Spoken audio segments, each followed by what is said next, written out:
Ben Goubel, bonjour. Vous êtes avocat d'affaires.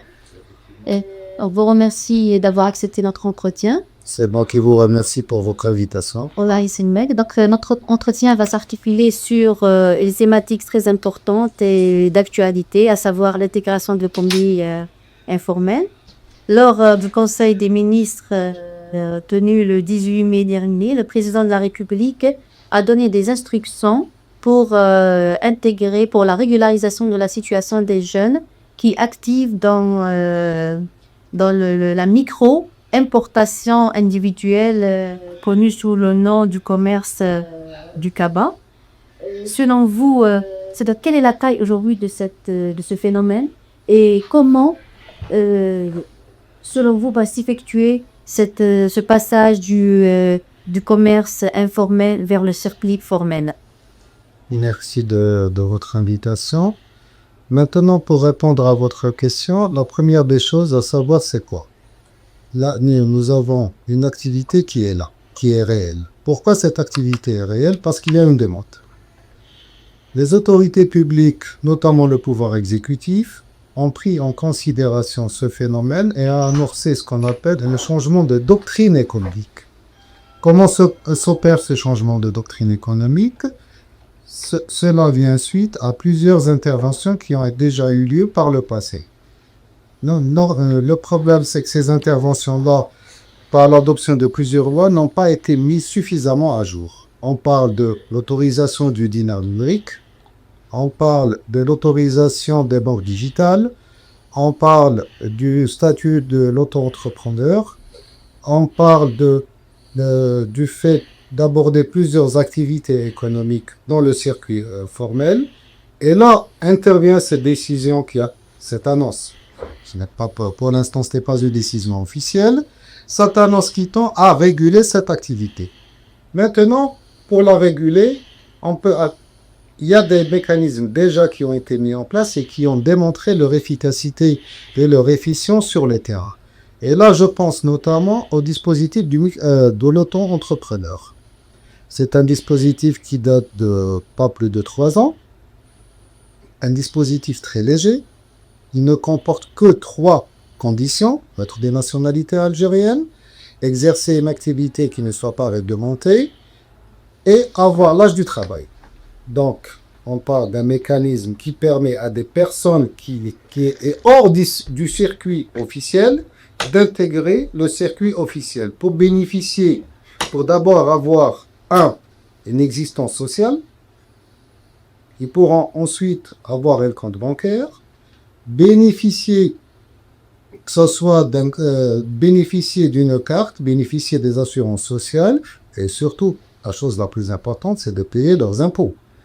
Donc, activité, il y a, demande, il y a, reste à régulariser cette demande par des mécanismes qui ne vont pas être réinventés. Vous savez, on ne va pas réinventer la roue. C'est quelque chose qui existe, qui a déjà été fait au passé.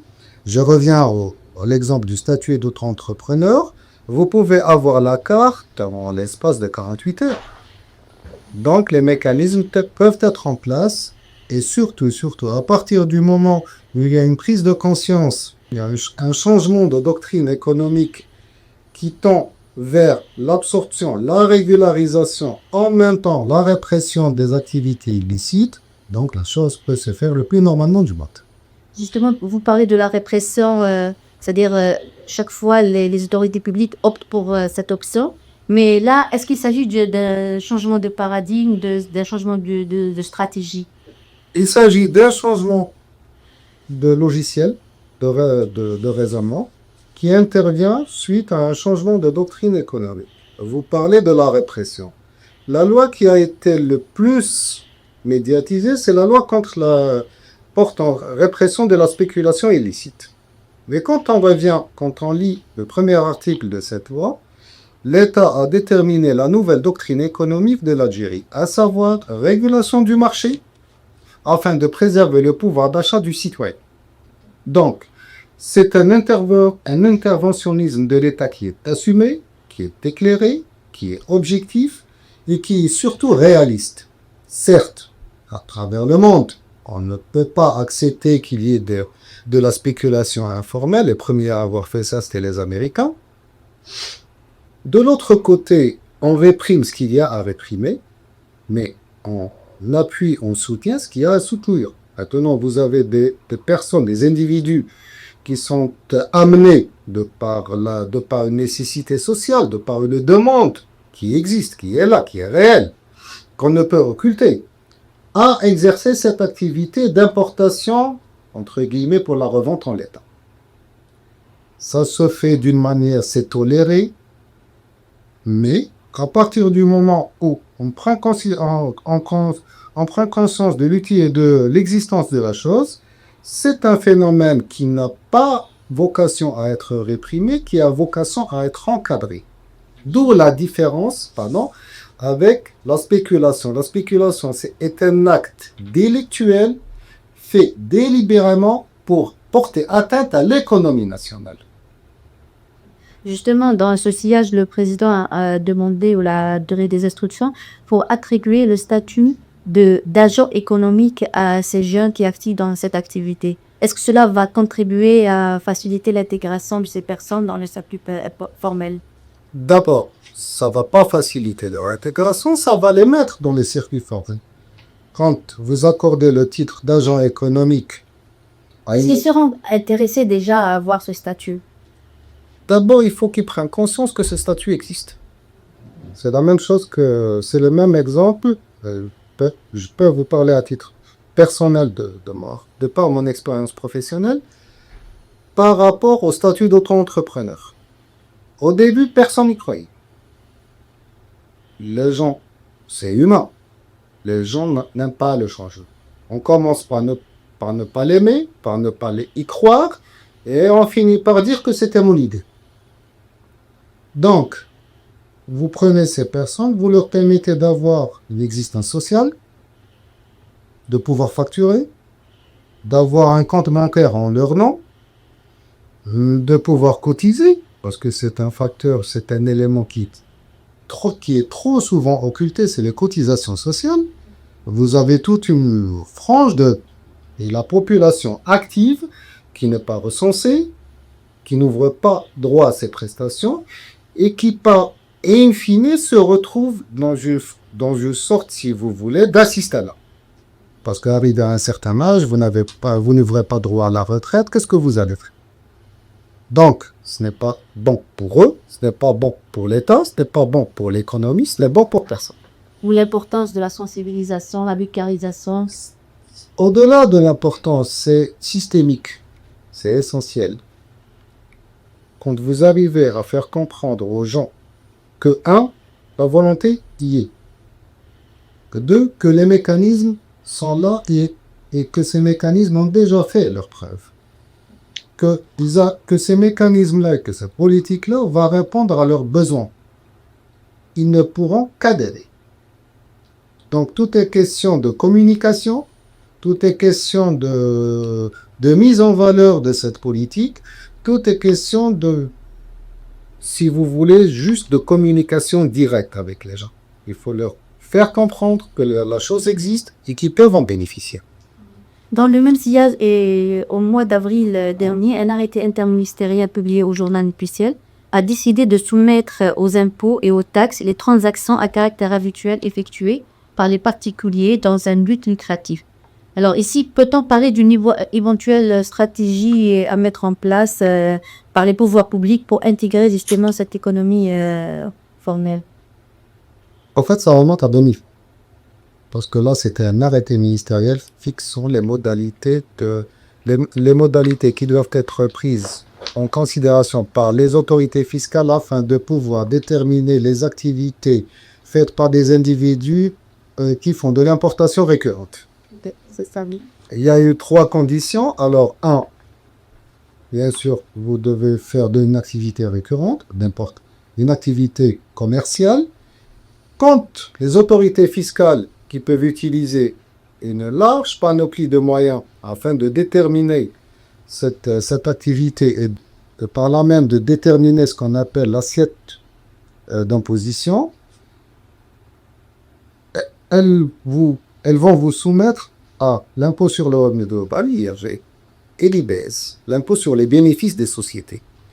À partir de là, c'est pas une forme de répression, ce n'est pas une forme de régularisation. En fait, c'est une application d'une norme internationale et mondiale. Ça existe partout. Vous allez en Europe, vous allez... Que ce soit même dans les pays qui se considéraient comme étant communistes, mais même dans les pays capitalistes, à partir du moment où vous faites une activité qui, un, est récurrente, deux, vous créez une plus-value, il est tout à fait clair que même si cette activité est considérée comme étant une activité connexe à votre activité principale, il est tout à fait clair que l'État doit exercer, non pas son droit de percevoir l'impôt, mais son devoir de percevoir l'impôt. Pourquoi? Parce que quand on parle d'imposition, de parlement, l'imposition obéit à trois conditions. 1. L'égalité. 2. La transparence. Et 3. La finalité. On voit où l'impôt va. Mettez-vous à la place d'un fonctionnaire ou bien d'une personne qui exerce une activité libérale, soumise à l'IRG, soumise à l'IBS. Bon, la TAT n'existe plus, mais bon, ça a été intégré à l'IBS, qui peut être taxé à juste titre jusqu'à hauteur de 35-40% de son revenu, face à une personne qui exerce une activité qui socialement n'existe pas et qui ne contribue pas à l'effort collectif. Parce que, comme je vous disais, c'est... Oui, d'abord, c'est des pertes. Mais la chose la plus importante, c'est que l'impôt, c'est quoi l'impôt en réalité? C'est la répartition de l'effort collectif afin de garantir l'intérêt commun. C'est ça la base de l'impôt. Je vous dis que vous êtes imposé, je suis imposé, c'est tout à fait normal, mais pourquoi nous sommes imposés? Nous bénéficions de services publics, nous bénéficions de transferts sociaux, nous bénéficions d'une certaine stabilité du marché. Automatiquement, il est tout à fait clair que chacun, et c'est ce qui est prévu dans la Constitution d'ailleurs, que chacun doit participer à hauteur de ses capacités financières à l'effort collectif qui est le financement public. Quand on parle du commerce parallèle, commerce informel, on parle directement de la masse judiciaire qui offre un circuit bancaire. Il y a la Banque d'Algérie qui avance un chiffre de plus de 8 000 milliards de dinars, soit 60 milliards de dollars. Il y a même certaines parties qui avancent un chiffre plus important de 90 milliards de dollars. C'est-à-dire pour intégrer, pour lutter contre ce phénomène, est-ce que c'est une tâche qui est loin d'être sélective pour les pouvoirs publics? Quel est le rôle de la banque dans le cadre de cette institution financière? C'est difficile, mais c'est simple. Il y a des choses dans la vie qui sont difficiles et simples, il y a des choses qui sont faciles mais compliquées. Pourquoi je vous dis ça? Comment procéder? 1. Ce qu'il faut retenir. De par le maintien, vous ne pourrez jamais, à 100%, éradiquer le commerce import. Ça, c'est une règle économique. Non, j'ai parlé d'éradiquer. Je précise éradiquer. Il y a eu des experts du FMI, de la Banque mondiale, qui se sont déplacés, qui ont fait des études de cas sur plusieurs pays, notamment en Afrique, notamment en Asie, et qui sont arrivés à la conclusion qu'on ne peut pas dépasser un certain seuil de régulation. L'avantage de l'Algérie est le suivant.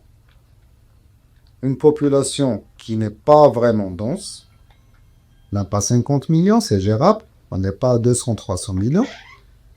Et deux, nous avons un état social qui est là, qui est vraiment là. Nous avons des routes, nous avons une électricité, une énergie qui est subventionnée. Vous savez très bien que l'économie n'est que de l'énergie transformée.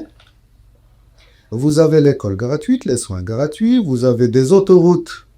On a une autoroute est-ouest de 1200 km qui fait le pays d'est en ouest qui est pour l'instant gratuite. Et je pense que même si demain il y aura des stations de péage, ça va être symbolique. Donc la population voit bien que l'état social existe. Ce n'est pas un slogan creux, ce n'est pas de la langue de bois. Le tout, pourquoi je vous ai dit que c'était simple mais compliqué. Le tout, c'est de porter ce message, c'est de porter un message positif, c'est de faire ressentir aux personnes, à la population que nous sommes, vous et moi, de la valeur de tout ce que nous avons. À partir du moment où vous arrivez à transmettre ce message, vous allez avoir une adhésion. Bien sûr, ce ne sera pas une adhésion totale, ça sera jamais 100%. Mais si vous arrivez, je pense que ce n'est pas utopique de ma part, mais si vous arrivez à avoir 50% d'économie informelle qui soit régularisée, qui soit bancarisée, qui soit dans le circuit officiel, ça sera vraiment un exploit. Mais je reviens pour dire que c'est une question d'abord de communication. Aller sur la communication répressive, aller sur l'interdiction sans faire ressentir aux gens la valeur de ce qui est l'état social, bien qu'il soit décrié, mais qui est là. Et l'Algérie reste quand même un exemple parmi les rares pays au monde qui arrive à offrir des sommes faramineuses de transferts sociaux. N'oubliez pas que nous avons des produits même, je ne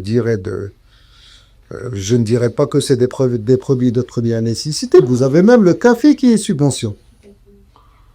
Ça ne peut pas être subventionné comme ça, ad vitam aeternam, avec la rente pétrolière, c'est pas possible.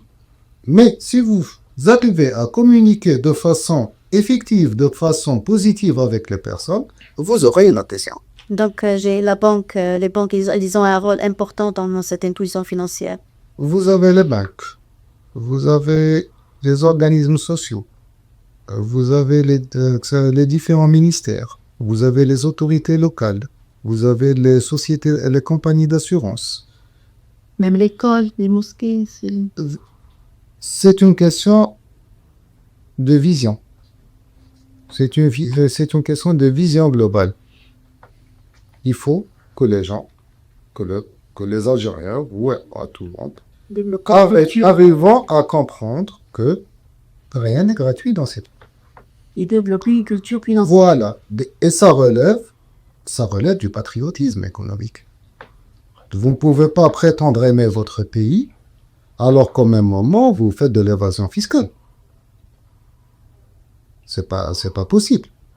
Maintenant, il y a un sentiment de nationalisme algérien qui est développé, qui s'affirme de jour en jour, surtout avec la conjoncture actuelle, mais ce sentiment doit être traduit, bien sûr, par des positions politiques, mais surtout par des positions économiques. Vous ne pouvez pas profiter de votre pays et en même temps ne pas contribuer à l'effort collectif en matière de financement. Tout le monde est fier de l'école publique algérienne. Elle est gratuite. Elle est gratuite pour le peuple. Elle est gratuite pour les élèves, pour les parents. Mais derrière, il y a de l'argent. C'est un budget colossal. Donc, c'est une question de communication. Et comme je vous ai dit, les autorités ont prouvé, les autorités politiques, qu'elles peuvent faire un changement de doctrine économique, qu'elles peuvent faire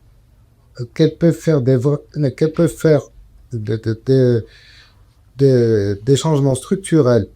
Comme je vous ai dit tout à l'heure, instauration du dinar numérique, banque digitale, ouverture de l'importation des chaînes de montage industrielles usagées plutôt.